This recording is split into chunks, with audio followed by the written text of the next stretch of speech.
నమస్కారం గురువుగారు. నమస్కారం అమ్మా. గురువుగారు, అపశకునం ఎదురవుతే ఇంటికొచ్చి కాళ్ళు కడుక్కోవాలి అని అంటా ఉంటారు కదా! ఎందుకలాగా? అపశకునం ఎదురైతేనే కాదమ్మా, ఆ! మన ఇంటికి ఎవరొచ్చినా కాళ్ళు కడుక్కోమంటాం కదా. అవును. మనం కూడా బయటికి వెళ్ళొచ్చి కాళ్ళు కడుక్కుంటాం కదా. హ్మ్. ఎందుకు ఈ కాళ్ళు కడుక్కోవడం? హ్మ్. మీరు నన్ను అడిగితే నాకు బలహీనతమ్మా. హ్మ్. ప్రతిదానికి మూలం వేదంలోంచి ఎలా తీసుకు చెప్పడం అలవాటు. అదే మంచిది కూడా గురువుగారు. మీరు ఎప్పుడైనా కాలవల్లోనూ అలాంటి నదుల్లో స్నానం చేస్తే వణుకుతాం మనం. హ్మ్. ఎందుకు వణకడం?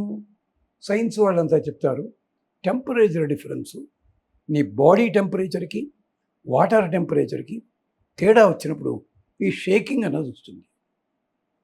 కాదమ్మా, హ్మ్. దీనికి కారణం ఉంది. హ్మ్. ఏమిటంటే ఆ నీటి లోపల వరుణదేవుడు ఉన్నాడు. హ్మ్. వరుణదేవుడితో పాటుగా సూర్యుడు ఉన్నాడు, హ్మ్. అగ్ని ఉన్నాడు. ఆ సూర్యుడు ఉన్నాడు గనుకనే, అగ్ని ఉన్నాడు గనుకనే మనం స్నానం చేస్తే మన శరీరానికి ఒక కొత్త కాంతి వస్తుంది, కొత్త ధైర్యం వస్తుంది. హ్మ్. కానీ నీళ్లలోనే ఏం చేస్తాడు నువ్వు? ఈ వణకడం దేనికంటే ఆర్టీసీ బస్సు ఆగగానే జనాలంతా ఒక్కసారి దిగారు అనుకోండి, హ్మ్. బస్సు షేక్ అవుతుంది కదా. హ్మ్. దుంపది కదా, 6 చక్రాలు ఉన్నాయి. మన శరీరం కూడా అంతే. హ్మ్.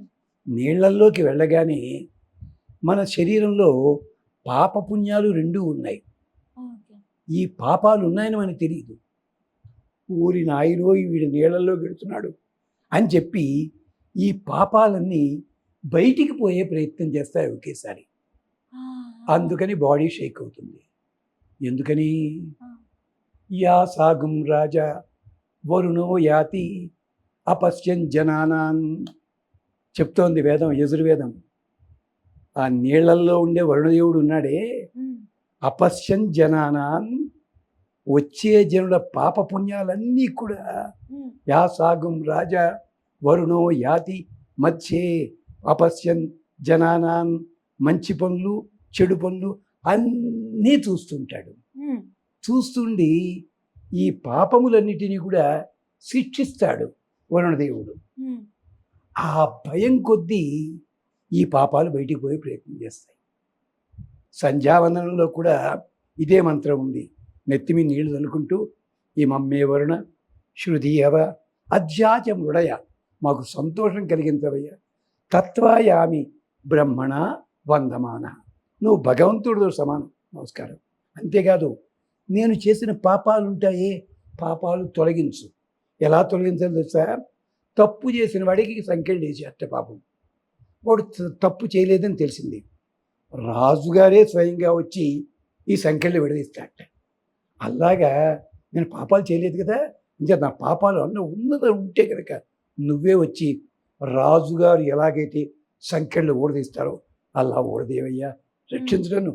ఇది సంధ్యావందనంలో మంత్రాల్లో అంతరార్థం ఇది. అంతేకాదు, నీ దగ్గర ఓషధులు ఉన్నాయ్యా, నీ దగ్గర సూర్యకాంతి ఉంది, మీ వాడు అగ్నిదేవుడు, ఇన్ని మంచి గుణాలు నాకు ఇవ్వకపోతే ఎలాగయ్యా?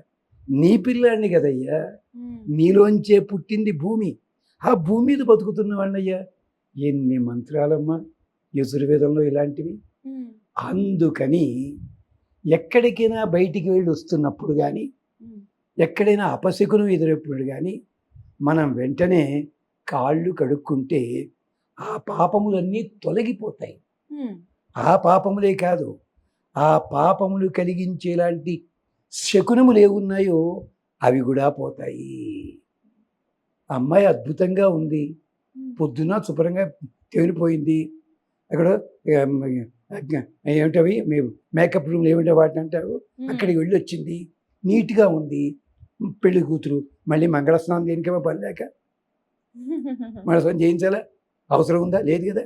అలాగే పిల్లాడు పొద్దునుంచి బాగానే ఉన్నాడు, ఎటు వెళ్ళటలా, పొద్దున స్నానం చేశాడు, మళ్ళీ మంగళస్నానమా? కాదు. మంగళస్నానం దేనికి? ఇంకేమన్నా పొరపాట్లు కానీ, ఇంకేమన్నా చూపులు కానీ పిల్లవాడి మీద పడ్డా, పిల్ల మీద పడ్డా అవి తొలగాలి. వరుణదేవా, రక్షించవయ్యా మా పిల్లల్ని. అందుకని పిల్లలకి మంగళ స్నానాలు. మనం బయటికి వెళ్ళి వస్తాం, కాళ్ళు కడుక్కుంటాం. ఏమో ఎక్కడెక్కడికి వెళ్ళి వచ్చాము, ఎక్కడెక్కడ చూసాము, ఎలాంటి వాళ్ళతో కబుర్లు మొదలెట్టాము, ఎలా షేక్ హ్యాండ్ చేసాము, అవి మనకి అంటుకుంటాయి కదా. అందుకని ఇంటికి వచ్చిన తర్వాత కాళ్ళు కడుక్కుంటే ఇది గుమ్మం లోపల వెంటనే ఆ పాపములన్నీ కూడా తొలగించేస్తాయి. ఆఖరికి ఇంకో జోక్ ఉంది, కుదరకపోతే దండం పెడితే సరిపోతుంది. హనుమంతుడు సురథ నోట్లోకి వెళ్ళొచ్చాడు. హనుమంతుడు సురథ నోట్లో వెళ్ళమన్నాడు. మరి నోట్లోకి వెళితే తడి అవుతాడు కదా, కానీ తడి గాలే, నాలుక మీద అడవలే, కానీ నోట్లోకి వెళ్ళి అన్నముద్ద అపసరైనా. కానీ ఇప్పుడు స్నానం చేయడానికి ఉందా? లేదు. అందుకని దాక్షాయణి నమోస్తుతే, నీకెక్కడైనా పొరపాటు వస్తే పెద్దవాళ్ళకి దండం పెట్టు, ఆ పాపం పోతుంది.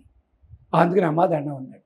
అందుకనే మన వాళ్ళు కాళ్ళు కడుక్కోవడానికి వీలు లేకపోతే బాబాయ్ గారు నమస్కారం వచ్చా ఇప్పుడే అంటారే. మన సాంప్రదాయాల్లో ఇన్ని విశేషాలు ఉన్నాయి. అంచేత ఒక్కసారి ఆ మంత్రం చెప్తాను. యాసాగుం రాజా వరుణో యాతి మధ్యే సత్యానృతే అపశ్యన్ జనానాం. అది విశేషం. అంతేకాదు, ఆడవాళ్ళు నీళ్లు పట్టురావడానికి వెడితే ఆ బిందెతోటి నీళ్లు ముంచుతారా?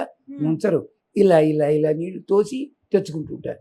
ఎందుకు తోయడం? మురికి నీళ్ళ, మంచి నీళ్ళేవి అంటే ప్రవహించే నీళ్లు తీసుకోవాలి, శాస్త్రం అది. అందుకనే రుద్రాధ్యాయంలో చెప్తారు, అల్లా తెచ్చుకునే నీళ్లు తెచ్చుకునే ఆడవాళ్ళు సూర్యుడిని చూస్తూ రక్షించవయ్యా అంటారు.